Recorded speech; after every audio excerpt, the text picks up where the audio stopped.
প্রিয় দেশবাসী, আসসালামু আলাইকুম। আমি আপনাদের সামনে হাজির হয়েছি অত্যন্ত হৃদয় বিদারক একটি সংবাদ নিয়ে। সিঙ্গাপুরে চিকিৎসাধীন জুলাই গণঅভ্যুত্থানের সম্মুখভাগের অকুতোভয় যোদ্ধা ও ইনকলাব মঞ্চের মুখপাত্র শরীফ ওসমান হাদী আর আমাদের মাঝে নেই। ইন্না লিল্লাহি ওয়া ইন্না ইলাইহি রাজিউন। কিছুক্ষণ আগে সিঙ্গাপুরের পররাষ্ট্রমন্ত্রী ভিভিয়ান বালাকৃষ্ণন আমাকে টেলিফোনে এই হৃদয় বিদারক সংবাদটি জানিয়েছেন। ফেসিবাদ ও আধিপত্যবাদ বিরোধী সংগ্রামের এই অমর সৈনিককে মহান রাব্বুল আলামিন শহীদ হিসেবে কবুল করুন, এই দোয়া করি। আমরা সবাই মিলে এই দোয়া করি। শরীফ ওসমান হাদীর এই অকাল মৃত্যুতে আমি গভীর শোক ও দুঃখ প্রকাশ করছি। তার প্রয়াণ দেশের রাজনৈতিক ও গণতান্ত্রিক পরিসরে এক অপূরণীয় ক্ষতি। আমি তার রুহের মাগফিরাত কামনা করছি এবং শোক সন্তপ্ত স্ত্রী, পরিবারের সদস্যবৃন্দ, স্বজন ও সহকর্মীদের প্রতি গভীর সমবেদনা জানাচ্ছি। শহীদ ওসমান হাদীর স্ত্রী ও একমাত্র সন্তানের দায়িত্ব সরকার গ্রহণ করবে। শহীদ শরীফ ওসমান হাদীর অকাল মৃত্যুতে আগামী শনিবার একদিনের রাষ্ট্রীয় শোক ঘোষণা করছি। এই উপলক্ষে শনিবার দেশের সব সরকারি, আধা সরকারি, স্বায়ত্তশাসিত প্রতিষ্ঠান, শিক্ষা প্রতিষ্ঠান সহ সরকারি বেসরকারি ভবন এবং বিদেশে বাংলাদেশ মিশনগুলোতে জাতীয় পতাকা অর্ধনমিত থাকবে। একই সাথে আগামীকাল শুক্রবার বাদ জুমা দেশের প্রতিটি মসজিদে শহীদ ওসমান হাদীর রুহের মাগফিরাত কামনায় বিশেষ দোয়া ও মোনাজাতের আয়োজন করা হবে। আপনারা তাতে শরীক হন। অন্যান্য ধর্মের উপাসনালয়গুলোতেও আয়োজন হবে বিশেষ প্রার্থনার। আমি বিশেষ কৃতজ্ঞতা জানাই সিঙ্গাপুর সরকারের প্রতি। তারা হাদীর চিকিৎসা অত্যন্ত আন্তরিকতা ও পেশাদারিত্ব দেখিয়েছেন।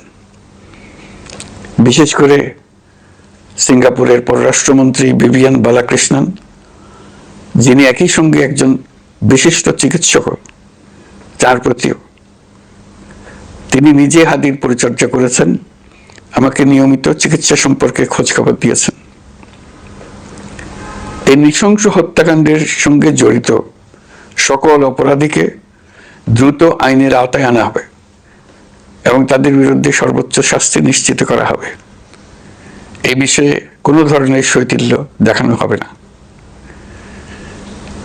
বিপ্লবী রক্তে উজ্জীবিত এই তরুণ নেতা ওসমান হাদী ছিলেন প্রতিবাদের অনন্য প্রতীক। তার কর্মের মধ্য দিয়ে তিনি শুধু প্রতিবাদ নয়, দেশপ্রেম, ধৈর্য ও দৃঢ়তার অনন্য দৃষ্টান্ত রেখে গেছেন। আমি দেশের সকল নাগরিকের প্রতি আন্তরিক আহ্বান জানাচ্ছি, আপনারা ধৈর্য ও সংযম বজায় রাখুন। আইন শৃঙ্খলা রক্ষাকারী বাহিনী ও সংশ্লিষ্ট সংস্থাগুলোকে পেশাদারিত্বের সঙ্গে তদন্ত কার্যক্রম পরিচালনা করে সুযোগ দিন। রাষ্ট্র আইনের শাসন প্রতিষ্ঠায় সম্পূর্ণরূপে প্রতিশ্রুতিবদ্ধ। আমি আবারও স্পষ্টভাবে বলতে চাই, ওসমান হাদী ছিলেন পরাজিত শক্তি, ফ্যাসিস্ট সন্ত্রাসীদের শত্রু। তার কণ্ঠ স্তব্ধ করে বিপ্লবীদের ভয় দেখানোর অপচেষ্টা সম্পূর্ণভাবে ব্যর্থ করে দেন।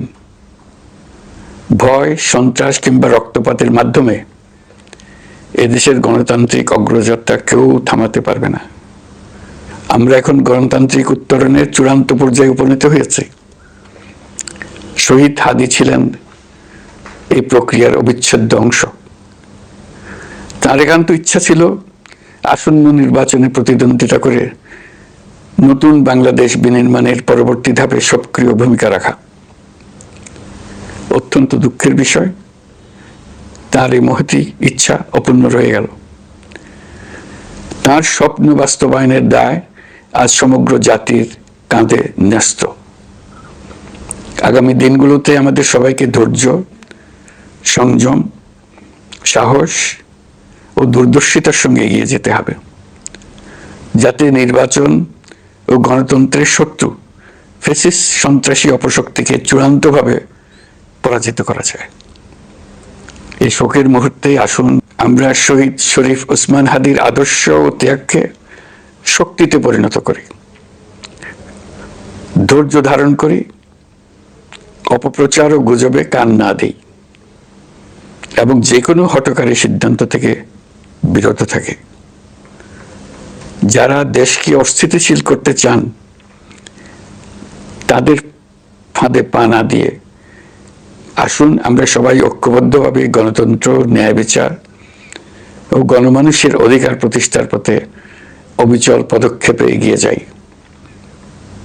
এটাই হবে শহীদ হাদির প্রতি আমাদের প্রকৃত শ্রদ্ধা। আল্লাহ হাফেজ।